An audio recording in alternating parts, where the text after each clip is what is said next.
It's been 20 years since we first laid eyes on the assassins that will be taking over from Prince of Persia as Ubisoft's headline console act. E3 2006, Ubisoft pulled the curtain back on what it had been cooking up, giving us our first look at Assassin's Creed, a new open-world game for the upcoming Xbox 360. A new game, a new series, for a new generation. And now, 20 years later, I'm taking a look back through the series, to see where it began, to remember the good old days of Altair and Ezio, the handheld heroes, the fuck-ups, and the future. So if you don't mind listening to me waffle on about Assassin's Creed for a bit, as you were. Before Altair was stalking the streets, mingling with the other sex offenders, Prince of Persia was Ubisoft's historical action game, the series itself going back decades, but really coming into its own with the PS2 era. But nothing lasts forever, and the PS2 era, while being very long-lived, did not stop the new stuff from muscling in anyway. And for Ubisoft, this presented an opportunity to present players with something new but familiar, and package it as a brand new intellectual property, banking on it being a success and spawning income from elsewhere. And if it went tits up, no harm done to an already established brand. Prince of Persia would be safe. And that bet paid off, because Assassin's Creed was a massive success, obviously. Altair was a great protagonist, not quite silent, but definitely not an over-talkative yapper. He was the stoic shadow assassin, moving through the Holy Lands like a bad man on his horse, shanking fools for the cause, or so he thought. Like I said, the story is really good, and playing through it again recently, with a much more tuned in brain in my head, I actually appreciate it a lot more, but I also see its weak spots. But for what it is, and for the time it came out, remember, decent cinematic-like games were few and far between back then, it's pretty damn good, and it'll get your cogs turning if you let it. On a gameplay level, it was simple but elegant, and with nothing else to compare it to, it felt like the peak of open-world exploration. No other game was doing parkour. I myself did not learn of the word until 2006, and fewer were doing open worlds at such scale and depth. Because the cities are alive, packed with people milling about, crowds for you to get lost in, should you need to disappear. Stealth in games has always been a tricky one, and the best of the best still stands with the Splinter Cell series, in my book, but Assassin's Creed took a good stab at it, introducing players to social stealth. It wasn't about if you were in the right amount of shadow anymore. The game changed to, can you trick the guards by hiding in plain sight? Something all of us could theoretically go out and try today. Legal consequences dependent on your skill level. It lowered the barrier of understanding and opened the door to fast action that could come to a halt and resume within seconds. No long, drawn-out tippy-toeing around broken glass. You can leg it across the rooftops and hide in a crack den until the guards give up, or they're facing the other way, giving you the chance to leg it in the other direction. It's fun, cat and mouse stuff, and you're the little mouse with 100 hidey holes. The problem is that these days, it does feel quite clunky, especially after the more recent games, where characters feel like they slide across the world. Altair feels like a man of heft, carrying the baggage of the world and his killer equipment on his back. It's a slower, more methodical game, where patience and planning can drastically change the outcomes. Assassin's Creed is one of the few games in the series to not get any kind of remaster or re-release. If you want to play it today on modern consoles, then Xbox is your best bet, with the original being backwards compatible with some nice Series X enhancements, but nothing official from Ubisoft. There's no PS4 version to carry over to PS5, so if you're a PlayStation-only house, you'll have to dig out the PS3 or get it on PC. That's such a weird state for a game that kickstarted a 20-year franchise, right?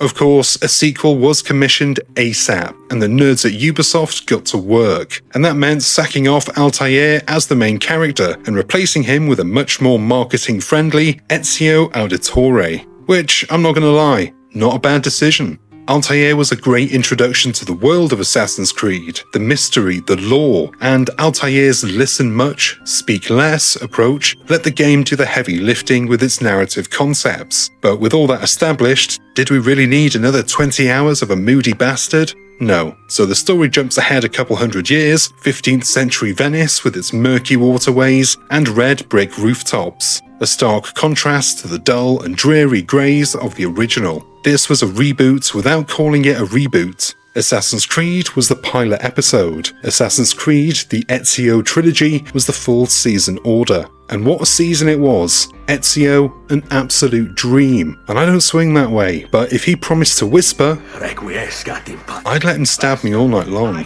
The jumping quality between the original and the sequel was night and day. Ezio moved quicker. His monkey-like climbing skills made Altair look arthritic. The animations, too, were a league ahead. The engine upgrade gave the game a Disney-ish look, stylized and clearly not real, without veering off course either way. It's charming and still looks good today. And I'm talking about the original game, not the wonky remasters Ubisoft put out in 2016. The story, too, got the chance to breathe out and really play with the character of Ezio. Not just putting the player in his stabby shoes and saying, here's Ezio, this is his past, now you're going to go and do the rest. You play through his tragedy. His backstory is yours. You're invested early on, and it feels like a more personal vendetta. I want those bastards dead. Patrizio!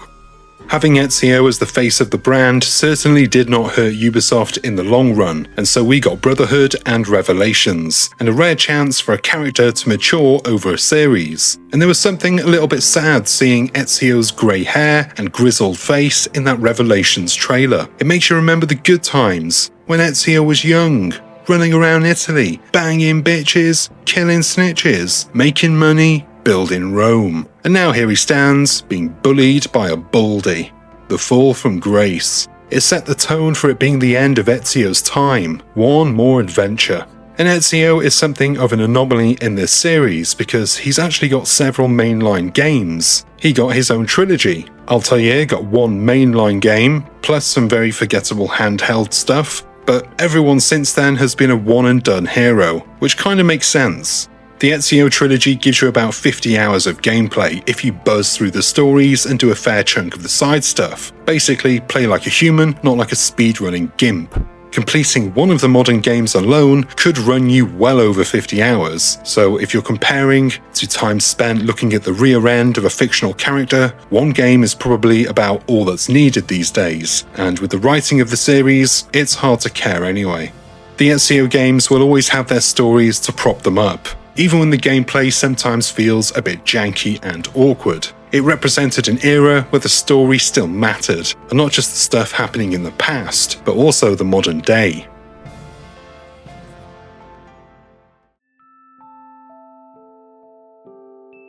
The modern day storyline in Assassin's Creed was, for me, the entire reason I wanted Assassin's Creed 2. The ending of the original, with Desmond seeing the glow on the wall, mind blown. I was 17. It was easy to blow my mind back then, but still, it was such a great twist, and that's what pulled me into the sequel. I wanted to know what was going to happen to Desmond. Were we going to be able to play as Desmond? Would we eventually be able to run around a modern day open world as an assassin with a hoodie? That was the dream. That's what the story was nudging towards. Desmond was suffering the bleeding effect from his time in the Animus. All that cool shit we were doing as players was imprinting itself into Desmond's mind, giving him the abilities we'd been playing with. And slowly, Ubisoft fed us the sauce and we sipped it. And we kept on sipping. And then the Ezio drama ended, and we were left with what? A ticking clock to the end of the world, and a new game and character to find out about it all. It sounded like a bum deal, to be honest. But that's how we got to Assassin's Creed 3, which is actually the 5th main game in the series. And Assassin's Creed 3 kickstarted the America era of games. And honestly, 2 of my top 5 games live in this era, so I'm soft for it. Assassin's Creed 3 was a bit of a touchy subject from the go with the game's setting, the American Revolution. Yeah, this game would not be made today. But more controversial was its main character, Connor Kenway, who would go on to divide fans big time. After the lovable rogue Ezio, Connor was a return to a more stoic kind of hero, a man of few words, but when he spoke, everybody heard. And again, a hero born out of tragedy. But for the first 10 hours or so, you don't even know who the fella is, because Assassin's Creed 3 plays one of the biggest bait and switches ever. And fair play, I commend them for having the bollocks to do it. And for anyone who got to experience it firsthand for themselves, without being spoiled, wow. What a treat that must have been, because you spend all that time warming up to this well-spoken English gentleman who you assume must be a master assassin on a very important mission, only for it to turn out he's one of the knobheads you've been taught is an evil bastard. It's genius, and then having you play as his illegitimate native son is another twist on top. For the first time, we've been able to see what the Templars actually get up to see it from their perspective, not from the view of the assassins. And it's this kind of storytelling that has sadly fizzled out, the kind of stuff that makes you think about the good and bad, right and wrong. And like, do evil people know that they're evil? Do good people know that they're good, but think they're evil? And it's a theme the series carries through from start to finish: perception. And that leaks into the real world too, into the marketing materials used to get us to buy the next one. Perception and promises. The next one will be better, we promise. Bollocks. Anyway, the point I was on my way to is, I liked Assassin's Creed 3. I loved it, but I hated how it ended. It felt wrong. It felt like a hand had been forced somewhere along the line and a decision was made by an idiot, and now we have Desmond living on as a golden ghost or some bollocks, when we should have had him as the main character of Watch Dogs, which I'm convinced was supposed to be a modern-day Assassin's Creed game. And in my mind, it is. Assassin's Creed 3 promised to bring closure to fans who'd stuck with the game since the beginning, but instead it felt like a knife in our own gut. Possibilities ripped away from us. No, you're not running around a modern city. Back to the Dark Ages with you, is how it felt. I still love Assassin's Creed 3, mind you, because on a gameplay and technical level, it was a marvel that they had it running on the PS3 and Xbox 360. I say running, but mid-20 FPS is what you'd be lucky to get. But my goodness, we didn't know any better, and it just looked more cinematic. At least that's what I told my delusional self. The big war scenes were fantastic, if a little scaled back from what we saw in the trailers, which again were mini-movies in their own rights. I'd watched them over and over before release, imagining myself avoiding cannonballs across an open battlefield, being the one that breaks through and lands the blow that sparks the explosion. Good times. And again, that's something the modern day has dropped. Those big, lengthy, pre-rendered trailers. We all expect games to look as good as their trailers these days, but back then, we knew they were pulling the wool over our eyes, and we allowed it, so long as it came with a clear disclaimer, and not an after-the-fact admission of guilt. It was fun seeing the developers saying, hey, this is what we wish we could deliver, and we're going to get as close as possible. But the feeling you're having now during this fancy trailer, that's the one we want you to get when you play. But if it doesn't happen for you, it's not your fault, it's us. Just know we gave you our best, and we did pre-warn you. Try anything like that these days and you're cancelled quicker than my Netflix on a lean month.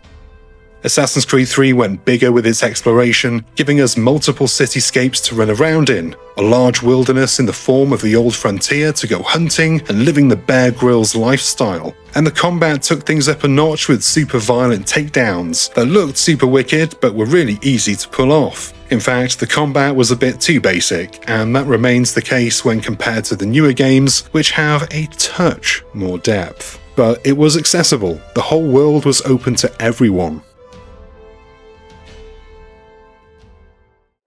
And then we got a smaller version that you could take out into the world with you, one of my all-time favourites, Assassin's Creed Liberation, a spin-off of Assassin's Creed 3, set during the same time frame, but with Aveline as the playable character. And this was the first proper Assassin's Creed game on the go. Yes, there was Bloodlines before it for the PSP, but it wasn't on the same scale as Liberation, not even close. Liberation on the PS Vita was comparable to, say, Assassin's Creed 2. Of course, the world was smaller, but they still packed a lot into this portable rendition of the American South. A fairly dense city with plenty of collectibles and missions, and mischief if you wanted it, but also the swampy wetlands outside the city, with crocodiles and bandits for company. And this was in 2012, on a console you could put in your pocket. A proper console, with 2 sticks and triggers. This was insane. It did run like a fat asthmatic, I will give you that, but to have that console quality on a device that you could take anywhere, and this is before phones became proper gaming machines, and I'll still argue a handheld will always beat a phone, but that's neither here nor there. But yeah, a few technical missteps could be overlooked, and overlook them I did. I bloody loved the game, and I'll forever have the ambient music etched into my brain. And that was the last time Ubisoft did a proper handheld Assassin's Creed game. You could argue the games on the Switch are handheld, but they were never made with that specific handheld in mind. So that's something else we've lost as the years roll by and the tech changes. How and what we play changes with it. This smaller scope Assassin's Creed game was great for a handheld. We accepted that it was a little bit worse than the full console games, but the trade-off was we could play it on the shitter, and more importantly, for most of us, in bed, under the duvet, when we should have been masturbating. Now that handheld hardware is basically open source and everyone is having a go at making a Game Boy, I don't think we'll see such an Assassin's Creed game again. So I'm glad to say I was around when they made different games for different devices, and it's nice to be able to go back and play this one on modern hardware. It's been remastered and you can play it on modern consoles, and it looks and plays much better than it ever did on the Vita. But if you can play it in its original form, do it. I would literally kick a baby to have another play on that thing. Assassin's Creed 3 dipped its toes into pirate waters with naval gameplay, teasing the possibility of taking to the open seas. And that's where the next chapter in the saga took us, Assassin's Creed 4 Black Flag, and for me, the start of the downfall. This is where Assassin's Creed started going through an identity crisis, because for the first time, it didn't really feel like an Assassin's Creed game. It felt like a pirate game with an Assassin's Creed label. The modern day story was relegated to you being a voiceless, faceless employee at Abstergo, while the Assassin story put another of the Kenway clan front and center, if only to desperately tie the game to the Assassin's Creed franchise by any connective tissue possible. But Edward Kenway was a decent character, his lovely Welsh accent doing about 69% of the work, because the story was a load of bollocks, with literal oceans between story beats, the narrative drowned like Jack. Gameplay-wise, good stuff. There was a clear iteration and improvement over 3, but a lot of that annoying shit seemed to be amplified in this new Caribbean glow. The tailing missions, the dodgy parkour, the open world bloat. Players loved and loathed it. For the hardcore Assassin's Creed faithful who were desperately clutching at the straws of Eden for any kind of modern day resolution, it was a disappointment. But at least we saw it coming early on, when the game basically told players, hey, fuck you, play this and shut your fucking mouth. Good boy. For the casuals who bought Assassin's Creed out of habit more than hope, it was something different. Assassin's Creed, but as a pirate, with your own boat, crew and sea shanties, hundreds of little islands to pillage and loot. For many, the assassin's part didn't really feel important. The main character himself wasn't really an assassin. He was a pirate scumbag who murdered an assassin, stole his clothes, and then cosplayed his way through the Caribbean as an assassin, before accidentally joining up with the Assassin Avengers. It's the game saying it's okay if you don't feel like an assassin. You're not really one. You're just pretending. You can go and ride your boat for a bit if you want, forget this silly story stuff. Yeah, good boy. And it's getting a remake, apparently, which should be fun, and I hope they do it right. But for now, Black Flag goes down as a mixed one. A great pirate game, but a bit of a shit Assassin's Creed game. But it was only ever a stopgap between the old and new generation of consoles. Black Flag released on PS3 and Xbox 360 before being remastered for PS4 and Xbox One. But the next big entry was to be a next-gen exclusive, Unity for the PS4 and Xbox One, and it would release in 2014. The next small entry would be Assassin's Creed Rogue, releasing the same day as Unity, but only for the previous generation of consoles. Something for everyone. Rogue came out of nowhere to be genuinely one of the best games in the series, despite being thrown out the door as scraps for the poors who couldn't afford a next-gen console and that nice new Unity and its perfect next-gen gameplay. Oh wait. In this case, the poors were eating good because Rogue sat players on the other side of the table in the role of assassin turned Templar, giving players their first proper game playing as the bad guys. And this was the swan song game for the PS3 and Xbox 360 generation of Assassin's Creed, and I think it's been massively overlooked, just because it released in the shadow of Unity. But it's got a bit of everything. The naval gameplay, the city exploration, the wilderness. The game even reworks multiplayer gameplay features to bring the assassins to life as intelligent opponents, hiding and hunting you down. A first for the series, a new perspective. And the story was actually decent, cleverly tying Shay Cormac into Assassin's Creed lore with his Irish charm that, again, I'm not that way inclined, but if I tripped and fell, I'd want him behind me. The good news is that Rogue has been remastered and is playable on all modern consoles, so it's on you to break out of the cycle of replaying the latest game and go back to one of the forgotten gems. In fact, if you're a decent player and care about the story, make sure you play this and Unity together. The stories are connected and it's really cool. Trust me, go and invest 50 hours of your life for a 5-second aha moment. I did.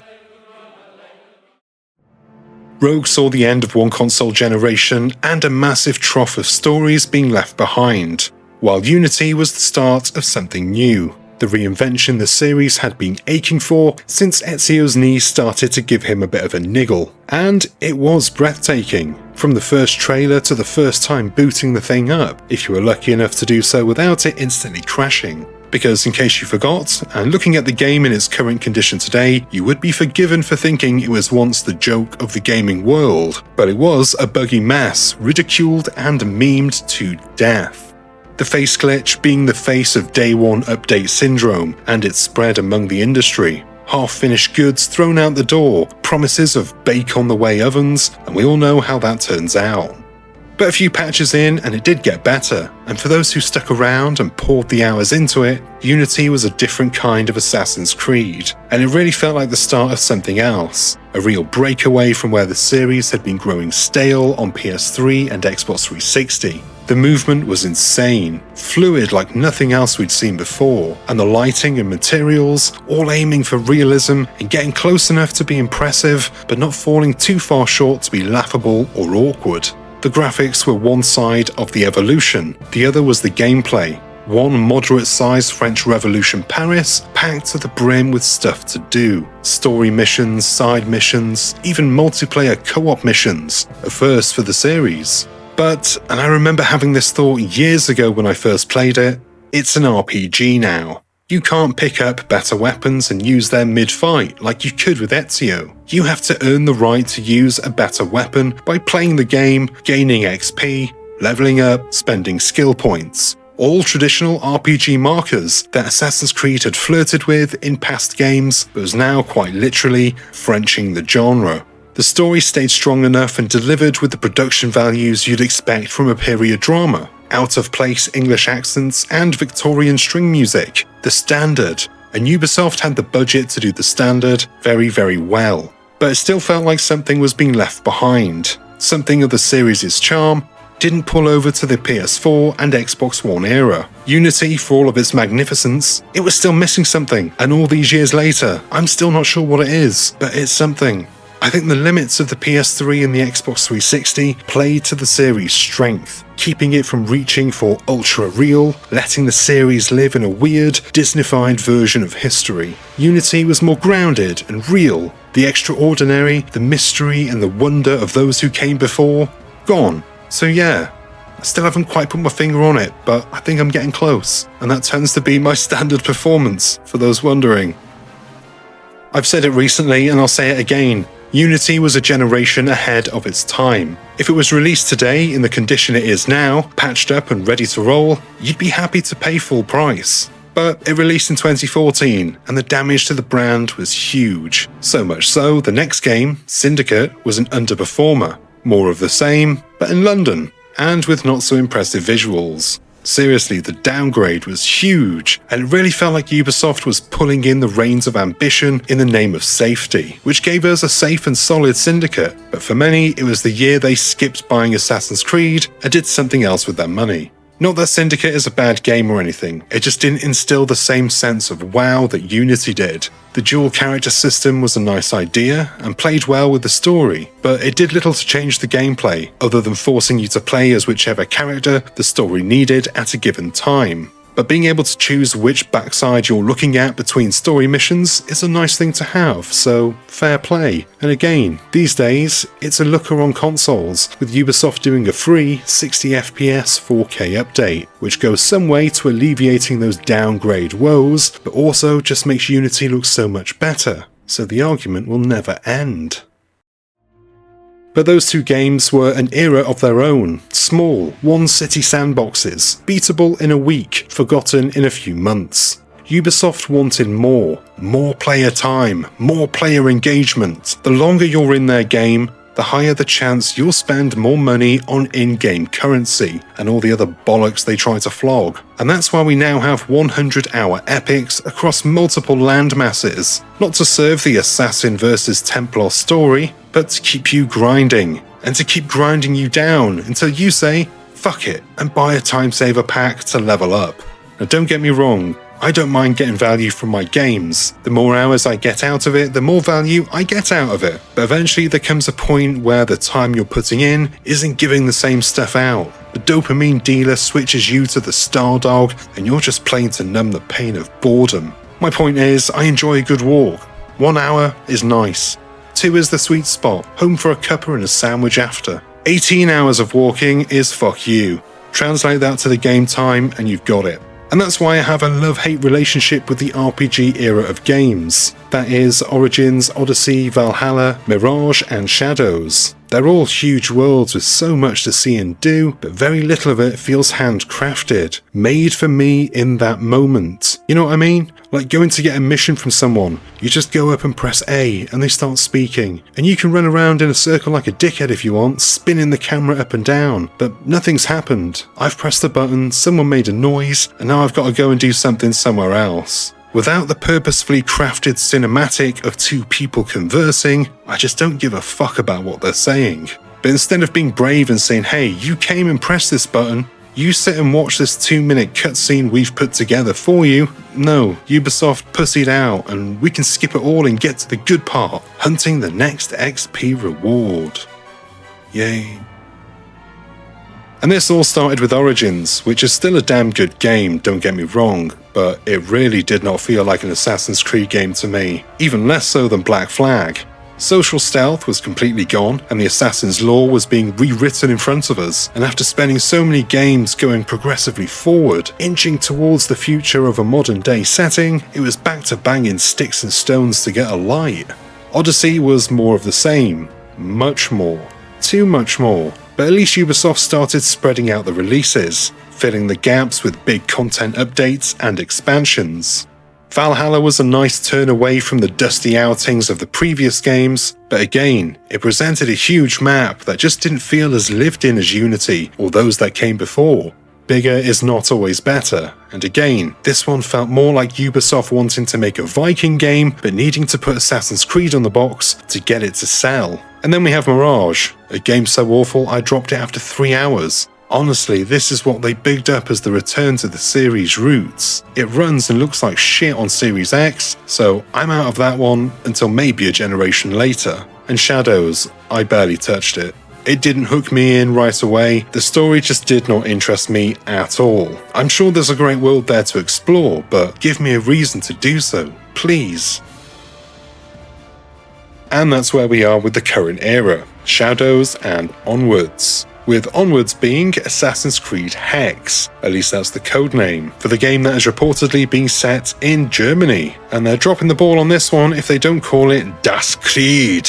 In the meantime, we've got a Black Flag remake on the way after Skull and Bones told Ubisoft we love pirates, but we need a brand to rally behind it. And oh yeah, we had that VR game I forgot to mention. It was okay, but the PSVR 2 port I'm hoping for still is not here. And with Ubisoft shutting down resources and killing Splinter Cell VR, I think it's going to be a while before we get any more Assassin's Creed VR games. But we will almost definitely get another massive RPG or two, until the market trend shifts and Ubisoft either takes Assassin's Creed in a new direction or retires it along with The Prince and the Spy to do it all over again with someone new.